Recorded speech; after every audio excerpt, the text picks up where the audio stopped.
जय झूलेलाल। कोई कश्मीरी, कोई मद्रासी, सिंधी हिकिड़ा भारतवासी साॻा शब्द चया विया नारी भाई द्वारा त कहिड़े बि समाज जी संस्कृति जी कल्पना संगीत जे बिना न कई सघंदी आहे। संगीत ईश्वर जे क़रीब पहुचण जो हिकु माध्यम आहे। संगीत खे हिकु चिकित्सा बि मञियो वञो आहे। प्रकृति हर शइ में हिकु मधुर संगीत आहे। संगीत जे महत्व ऐं सारंगी दिवस खे विस्तृत कंदे हुए सिंधी लोक संगीत उत्सव सिंधी समाज द्वारा 26 जून जो लखीराम ऑडिटोरियम में 5:30 वॻे मल्हायो वियो। कार्यक्रम जा मुख्य अतिथि हुआ कुलपति डॉक्टर R.K. दुबे, श्री गौरव शुक्ला, विधायक शैलेश पांडे जी, सतीश जायसवाल। कार्यक्रम जी शुरुआत भगवान झूलेलाल माता सरस्वती जी फोटो ते माल्यार्पण करे दीप प्रज्वलित करे कई हुई। हर राज्य जो पंहिंजो हिकु लोक संगीत हूंदो आहे, जंहिंजो गुजरातियुनि जो डांडिया, सिंधियुनि जो लोक नृत्य आहे लाॾा वॾा ख़ासि हूंदा आहिनि ऐं ख़ुशीअ जे उत्सव में ॻाया वेंदा आहिनि। हिन में महिलाऊं नृत्य कंदियूं आहिनि। पुराणा, टपड़ा, भॻती, टोएड़ा, सखिएड़ा, विभिन्न गीत जेको जनम खां मृत्यु ताईं ॻाया वेंदा आहिनि। पुराणा जंहिंमें माता जा गीत ॻाया वेंदा आहिनि। भॻत जंहिंमें भक्ति जा गीत ॻाया वेंदा आहिनि। हिन में ॿारनि जे जनम में, ॿारनि जे वॾे थियण जे हिन क्रम में, हुननि जे मुंडन संस्कार में, जनेऊ संस्कार में, शादीअ में गीत ॻाया वेंदा आहिनि जेके कुझु त विलुप्त था थींदा वञनि। हिन लाइ माण्हू संस्कृत दिवस जे रूप में हिन खे मल्हाए करे युवा पीढ़ीअ खे अवगत कराइण ऐं पंहिंजी संस्कृतीअ खे वधाइण जो ख़ासि उद्देश्य मञनि था। त सिंधी वाद्य यंत्र सारंगी जेको हज़ारनि साल पुराणो आहे, मगर वर्तमान में हिकु नयो जीवन ॾिनो आहे लालू थायम ऐं राजेश परसरामानीअ, जेके विश्व प्रसिद्ध सारंगी वादक आहिनि ऐं गिनीस वर्ल्ड रिकॉर्ड होल्डर आहिनि।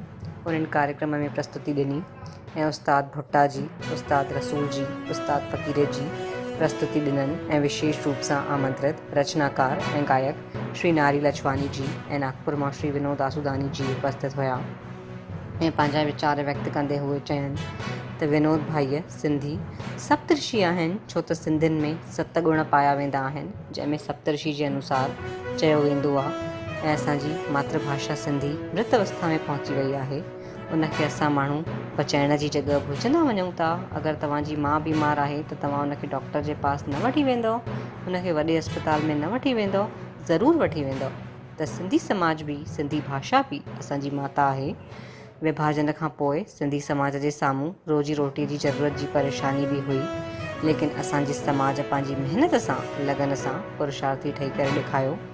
पर कमाइण जे धुंध में असां माण्हू एतिरो अॻिते निकिरी विया आहियूं त पंहिंजी संस्कृति, पंहिंजे खेल कूद, पंहिंजी भाषा, पंहिंजो खान पान, पंहिंजो रहन सहन सभिनी खे धीरे धीरे भुलंदा था वञूं। पीढ़ी दर पीढ़ी अॻिते ईंदी वई ऐं असां उन्हनि खे छा ॾिनो? बंगला, गाड़ी, मकान, रुपया, पैसा, जेका सभिनी खां अनमोल चीज़ हुई, उहा असां उन्हनि खे न ॾेई सघियासीं।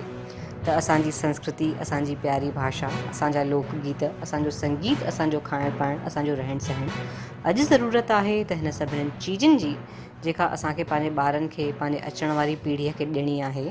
बाक़ी सभु त भुलाए ॾिनो। घटि में घटि पंहिंजी मिठी प्यारी ॿोली, असांजी मातृभाषा सिंधी, घटि में घटि हुनखे त बचाए रखो। उहा ई असांजी पहचान आहे। कहिड़े बि समाज जी पहचान हुनजी भाषा, हुनजी रहन सहन, खाइण पीअण सां थींदी आहे। इन लाइ अॼु जो एतिरो वॾो कार्यक्रम आयोजित कयो वियो ऐं इन सभिनि चीज़ुनि खे बचाइण लाइ, असांजी पीढ़ीअ खे ॿुधाइण लाइ कयो वियो। ऐं अहिड़ा आयोजन हर शहर में हुजणु घुरिजनि। बिलासपुर सिंधी समाज खे मां वाधायूं थी ॾियां त उन्हनि अहिड़ो कार्यक्रम आयोजित कयो ऐं असांखे अचण जो मौक़ो मिलियो। मशहूरु ॼाणियल कवि नारी लछवानीअ बि पंहिंजी 2 कविताऊं सुनायूं, जंहिंमें पहली कविता जो शीर्षक हुयो कोई कश्मीरी, कोई मद्रासी, कोई गुजराती, कोई मराठी, सिंधी हिकिड़ा भारतवासी। ॿी कविता जे माध्यम सां असांजे बचपन में जेका असां गेम खेॾंदा हुआसीं, उन्हनि खेलनि जे नालनि खे पिरोयो वियो। टिल्डा जी ख़ासि टीम छेज जी प्रस्तुति ॾिनी, जेको हिकु सिंधी लोक नृत्य आहे। ऐं चक्कर भाटा जी महिला टीम अखियुनि में पठी ॿंधी करे छेज जी शानदार प्रस्तुति ॾिननि। बिलासपुर जी महिला टीम द्वारा लाॾनि जी प्रस्तुति, जंहिंमें दर्शकनि जुमिर पाती ऐं माता जे भॼननि जे प्रस्तुति सभिनी जो मन मोहे वरितो। कई सिंधी भक्ति भरियल भॼननि ऐं नृत्य कया विया। भक्त कंवरराम साहिब ऐं सचो रामदास जे भक्ति भरियल भॼननि ऐं सजीव प्रस्तुति ॾिनी वई। सिंधु रत्न सां सम्मानित कयो वियो। उस्ताद लालू थायाम ऐं राजेश परसरामानी जे कलाकारनि खे विशिष्ट सम्मान ॾिनो वियो, जंहिंमें शाल ओढ़ाए, श्रीफल ॾेई ऐं स्मृति चिन्ह ॾिनो वियो। कार्यक्रम में सभिनी कलाकारनि जो बि सम्मान कयो वियो। रायपुर मां उपस्थित पत्रकार डिम्पल शर्मा, बिलासपुर मां पत्रकार लता गुप्ता जो बि सम्मान कयो वियो।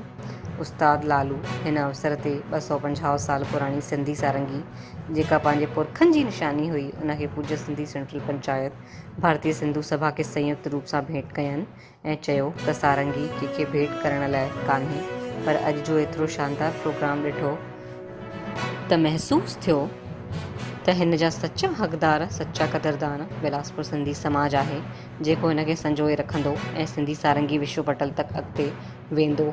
अॼु जे हिन कार्यक्रम में सिंधी लोक संगीत खे हमेशह माण्हू यादि रखंदा, छो त अहिड़ा कार्यक्रम, अहिड़ा आयोजन ॾाढा घटि थींदा आहिनि ऐं जंहिंखे संगीत सां प्यारु आहे, पंहिंजे लोक गीतनि सां प्यारु आहे, उहे ई हिननि जो महत्व सम्झी सघंदा आहिनि। ऐं बिलासपुर सिंधी समाज जा असां आभारी आहियूं त अहिड़ो आयोजन कयनि, असांखे अचण जो मौक़ो मिलियो।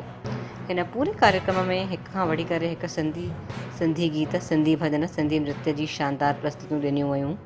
उपस्थित सभी माण्हुनि ख़ुशियूं व्यक्त कयूं। हिन आयोजन जो सोशल मीडिया जे माध्यम सां लाइव प्रसारण कयो वियो। हज़ारनि जी संख्या में घर वेठे माण्हुनि हिन कार्यक्रम जो आनंद वरितो। कार्यक्रम जे अंत में पलव पायो वियो, विश्व कल्याण लाइ अरदास कई वई ऐं घोषणा कई वई त प्रतिवर्ष 26 जून जो सिंधी लोक संगीत उत्सव मल्हायो वेंदो।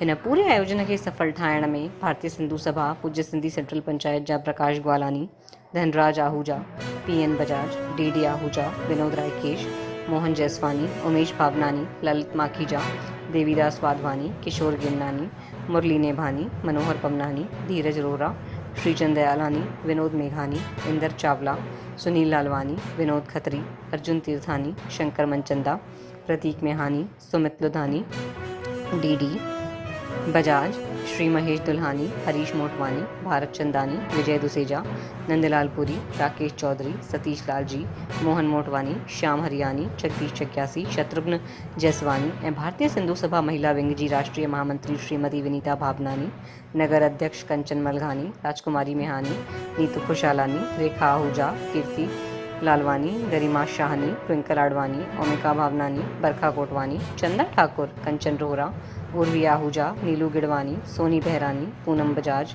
ऐं अन्य सभिनी सदस्यनि जे सहयोग सां सफल आयोजन रहियो। हिन कार्यक्रम जी सभिनी आगंतुकनि, कला प्रेमियुनि, आयोजकनि खे ॾाढी भूरी प्रशंसा कयनि ऐं वाधायूं ॾिननि। जय झूलेलाल।